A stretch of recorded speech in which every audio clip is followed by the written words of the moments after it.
श्रीराम समर्थ।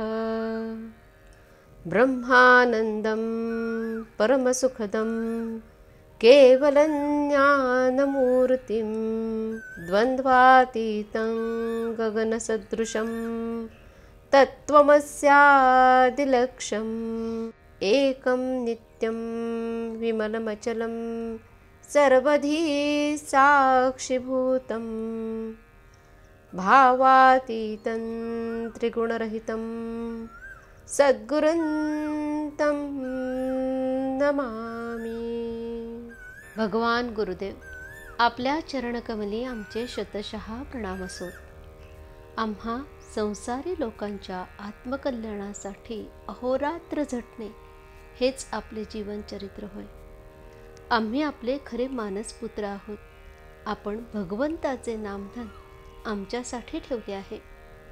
त्या नामात गोडी उत्पन्न व्हावी आणि आमचे मन नामात रंगून जावे, हीच आमची आपल्या चरणी एकमेव प्रार्थना आहे। जय जय रघुवीर समर्थ।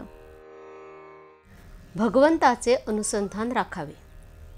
फार दिवस वापरून जोडा फाटला की तो दुरुस्त केला तरी पुन्हा पुन्हा फाटतोच।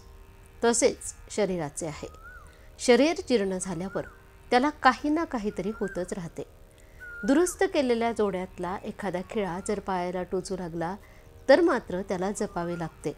तसे आजारपणामुळे मनाला टोचणी लागली तर जपावे आणि त्याचा मनावर परिणाम होऊ देऊ नये। आपल्या आजाराचा, म्हातारपणाचा आपण फायदा करून घ्यावा।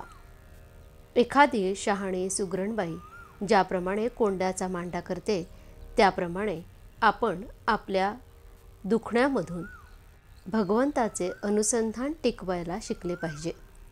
अनुसंधानात असले की प्रपंचात मजा आहे। अडचणी आणि संकटे यांची सुद्धा मजा वाटेल।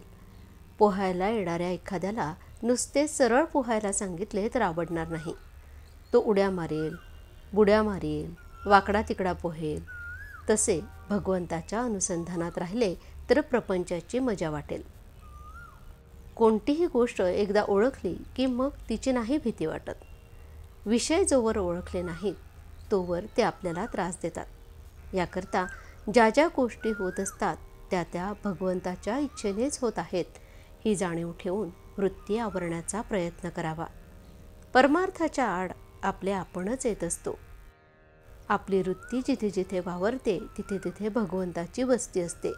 म्हणून वृत्ती जरी कोणतीही उठली तरी तिथे भगवंताची आठवण केली तर ती चटकन मावळते। आपण नेहमी आपल्या उपास्य देवतेचे स्मरण करीत असावे। त्याच्या पायावर मस्तक ठेवावे आणि त्याची अनन्य भावाने प्रार्थना करावी। हे भगवंता, तुझ्या आड येणारे हे विषय तुझ्या कृपेशिवाय नाही दूर होणार। आजवर जगाचा मी अनुभव पाहून घेतला। तुझ्या प्राप्तीशिवाय कशातही सुख नाही असे भासू लागले तरी वृत्ती आड आल्याशिवाय राहत नाही। माझ्या अज्ञानाने मी आज स्वतःच्या आड येत आहे। तरी तुझी म्हणजे पर्यायाने माझीच ओळख मला पटावी आणि त्यात मी तुला पाहावे, हीच माझ्या जीवनातली शेवटची इच्छा आहे। ही इच्छा तुझ्या कृपेशिवाय पूर्ण होणे शक्य नाही। तरी हे भगवंता, माझे मन तुझ्या चरणी राहो असे कर। यापेक्षा मला जगात दुसरे काहीही नको। आता मी तुझा झालो। यापुढे जे काही होईल ती तुझीच इच्छा समजून मी राहीन आणि तुझे नाम घेण्याचा आटोकाट प्रयत्न करीन। तू मला आपलं म्हण। आजचे बोधवचन। वृत्ती स्थिर झाली की त्याच्या मागोमाग समाधान येतेच। जानकी जीवन स्मरण। जय जय राम। श्रीराम समर्थ।